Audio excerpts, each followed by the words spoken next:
पापा, अब हमारा समय खत्म हो गया है। हमें नहीं पता कि अब हम फोन कर भी पाएंगे या नहीं, अब हम कभी मिल भी पाएंगे या नहीं। ये आखिरी हमारी बातचीत है क्योंकि अब हमारा समय खत्म हो गया है। किसी भी पल हमें फांसी हो सकती है। ये शब्द हैं उत्तर प्रदेश की बांदा जिले की रहने वाली शहजादी के, जो दुबई में हैं और जिन्हें फांसी दी जाने वाली है। नमस्कार, एनएमएफ न्यूज देख रहे हैं आप। मैं हूं आपके साथ चेतन पाठक। मेरे साथ हैं पंकज प्रसून जी, वरिष्ठ पत्रकार हैं। आज बात शहजादी की, जो कि दुबई में है और उन्हें फांसी की सजा दी गई है। किसी भी वक्त उन्हें फांसी हो सकती है और बांदा जिले में रह रहे उनके माता पिता का हाल बुरा है, रो रो कर हाल बुरा है। सिर्फ यही कह रहे हैं कि बेटी, हम तुम्हें बचा नहीं पाए।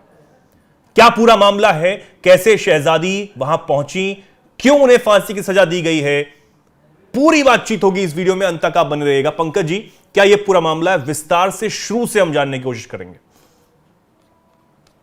चेतन, उत्तर प्रदेश में बांदा जिले में एक गांव है, नाम है गोयरा मुगली। गोयरा मुगली गांव में 2021 तक ये लड़की रहती थी, जिसका नाम है शहजादी। उसके मां बाप आज भी उसी गांव में रहते हैं। आगरा के रहने वाले एक उज्जैर नाम के युवक ने 2021 में शहजादी से कहा कि तुम दुबई चलो और वहां नौकरी करो और फिर तुम्हें पैसे बहुत मिलेंगे, वहां की लाइफस्टाइल बहुत अच्छी है, बहुत लग्जरियस लाइफस्टाइल है। यानी कि कहीं कि प्रेम जाल में उसे फंसा लिया था। लगभग वही था, प्रेम जाल। खुद हाँ, वो तो उससे प्यार करती थी, लेकिन उसका मकसद कुछ और था। वो जो उजैर नाम का लड़का था, उसका मकसद कुछ और था। ये कई तरह के हम चला रहे हैं। हाँ बिल्कुल। और इसने कई तरह के सपने दिखाए, अच्छी जिंदगी का झांसा दिया और 2021 में शहजादी को दुबई में ले जाकर एक दंपत्ति के हाथों बेच दिया। लिटरली बेच दिया तो वहां। और फिर जिस दंपत्ति ने शहजादी को खरीदा, उसने जिसे काम दिया वो कि मेरे छोटे बच्चे हैं, उसका देखभाल तुम करो। 3-4 महीने का वो बच्चा था और वो बच्चे का वहां देखभाल कर रही थी। यहां आने की इजाजत नहीं, अपने घर वालों से मिलने की इजाजत नहीं। एक बंद कमरे में इसे रखते थे, बाकी समय में वो बच्चे का देखभाल करती थी। एक दिन उस बच्चे की मौत हो जाती है और बच्चे की मौत का जिम्मेदार वो जो कपल है वो ठहराता है शहजादी को। ये वो कपल है जिसकी तस्वीर आप अब देख रहे हैं। जी बिल्कुल। और ये बच्चा, ये बच्चा है वो। हाँ, ये 4 महीने के बच्चे की मौत होती है और वो कपल है वो जिम्मेदार ठहराता है शहजादी को। शहजादी का कहना है, या इसके वकीलों का कहना है, कि वो मेरी वजह से नहीं मरा, उसका गलत इलाज कराया था, इस वजह से उसकी डेथ हुई। लेकिन कपल कहता है कि नहीं, तुमने देखभाल में लापरवाही बरती, इसलिए मेरे बच्चे की मौत हो गई। फिर ये मामला कोर्ट में गया और पता है कि कपल पैसे वाला था, वहां अपना जो भी हुआ होगा। आज भी शहजादी या उसके माँ बाप का कहना है कि मैंने उनके बच्चे को नहीं मारा, बल्कि उनके बच्चे की मौत गलत इलाज की वजह से हुई। कोर्ट में केस चलने के बाद वहां की कोर्ट ने शहजादी को दोषी ठहराया और उसे फांसी की सजा होनी। और हो सकता है जिस वक्त तक ये वीडियो दर्शकों तक पहुंचे, उस वक्त तक इन्हें फांसी दे दी जाए। आज ही इनकी फांसी होनी है। फांसी से पहले अंतिम इच्छा पूछी गई तो इन्होंने कहा कि भारत में रहने वाले अपने माँ बाप से मैं बात करना चाहती हूं। और उन्होंने कहा कि अम्मी अब्बू, शायद परवरदिगार को यही मंजूर था, आप रोना मत। और इनके खिलाफ बोले कि जो भी बांदा में जो इनके खिलाफ जो भागने लापरवाही का आपने जो भागने का जो केस दर्ज कराया है उस लड़के के साथ, वो प्लीज विड्रॉ कर लीजिए, क्योंकि मैं मरते मरते वो केस के साथ नहीं मरना चाहता। और इतना कहकर वो रोने लगी। और जैसे ही अपने बच्ची की फांसी की खबर माँ बाप को लगी तो इन्होंने अपनी ओर से कोशिश की और वहां के लोकल प्रशासन से प्रधानमंत्री तक को चिट्ठी लिखी। लेकिन दुबई में नियम कानून बहुत सख्त है और उन्होंने एक बार जो सजा दे दिया से दे दिया। फांसी की सजा हुई है ये, अब उन्हें फांसी होनी है। ये एक ब्रीफ में इनकी स्टोरी है। इन्हें जो धोखा देने वाला लड़का था वो आज भी है, उसका कभी कुछ नहीं बिगड़ा। उल्टे शहजादी को बेचने के एवज में उसे पैसे मिले और वो पता नहीं और कितनी इस तरह की लड़कियों को उसने फंसाया होगा।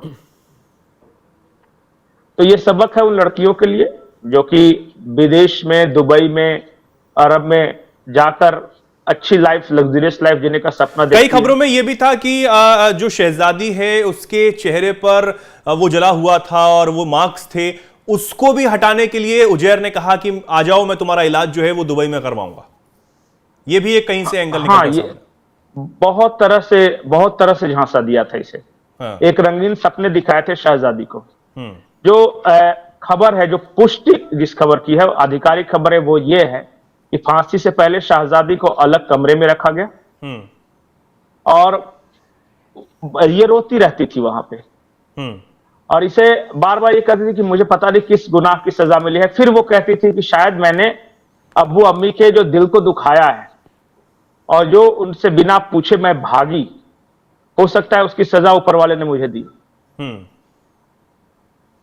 और खैर, ये अब है जो है, वो कुछ नहीं किया जा सकता।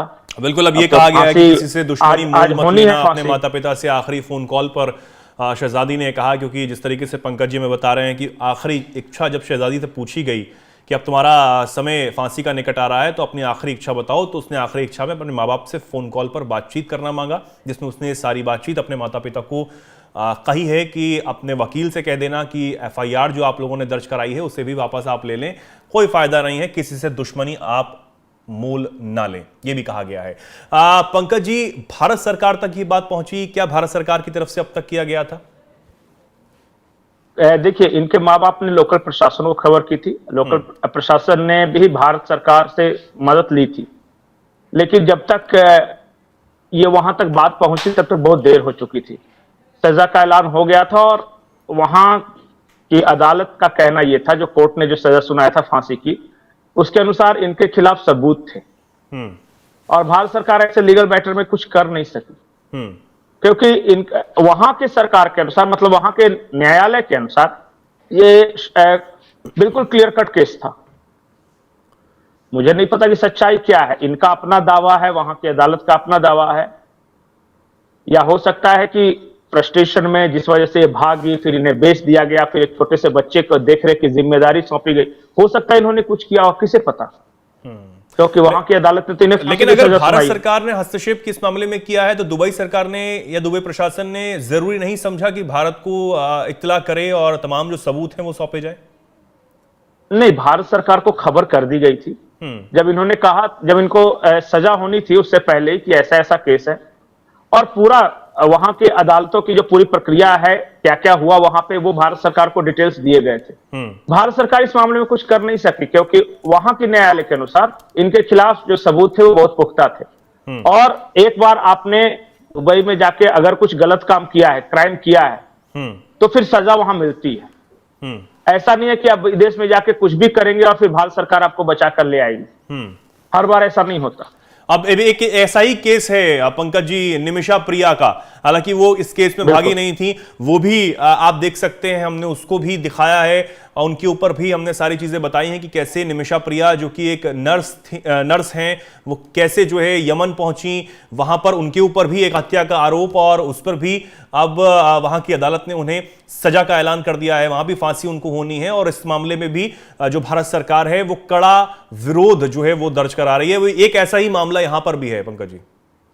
थोड़ा सा अलग है, निमिषा प्रिया अभी जिस इलाके में है या जहां की कोर्ट ने सजा दी है, वो इलाका भी हिजबुल्लाह के कंट्रोल में। हाँ, और उस केस में अभी भी चांसेस हैं तो उन्हें वापस लाया जा सकता है। मुझे नहीं पता कि वो आएंगे कि नहीं, लेकिन भारत सरकार ने ईरान सरकार के माध्यम से हिजबुल्लाह से संपर्क साधा है और कोशिश यह है कि भाई उन्हें किस तरह बचा कर ले आया जाए।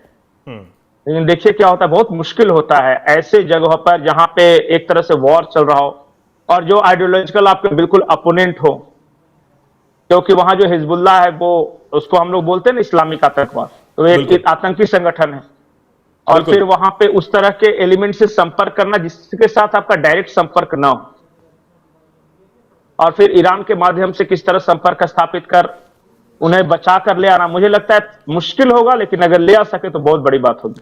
और बिल्कुल, अब ये जो शहजादी का ये जो मामला है, इससे कहीं ना कहीं हमारे जो दर्शक हैं वो बहुत कुछ समझ पाएंगे, बहुत कुछ सीख पाएंगे, और उम्मीद है हमारे दर्शक जो हैं या फिर उनके जो रिश्तेदार हैं या फिर कोई भी उनके संपर्क में कोई ऐसा व्यक्ति है, उसके साथ वो संपर्क में रहें। और कमेंट सेक्शन में आप लिखें कि आप इस खबर पर क्या कुछ कहना चाहते हैं। जो भी कुछ आप कहें कमेंट सेक्शन में आप लिख सकते हैं, अपनी राय लिख सकते हैं। पंकज जी फिलहाल के लिए बहुत बहुत धन्यवाद।